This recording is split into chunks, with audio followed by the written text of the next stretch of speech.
২৪-এর গণ অভ্যুত্থান পরবর্তী নতুন বাংলাদেশের ভাগ্য নির্ধারণী মাহেন্দ্রক্ষণ এখন দোরগোড়ায়।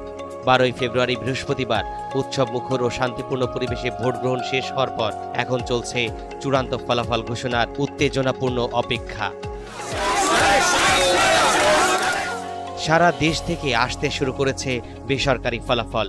ইতোমধ্যে দেশের নানা প্রান্ত থেকে পাওয়া বেসরকারি ফলাফলে দেখা যাচ্ছে বিএনপি নেতৃত্বাধীন নির্বাচনী জোট ইতোমধ্যে একক সংখ্যাগরিষ্ঠতা নিশ্চিত করেছে।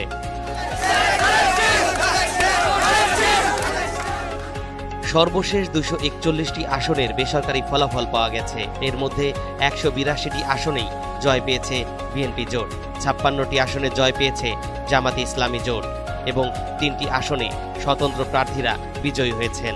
এখন ঘরেই হবে বিয়ে বাড়ির পোলাও, যদি থাকে আকিজ এসেনশিয়াল সুগন্ধি চিনি গুঁড়া চাল।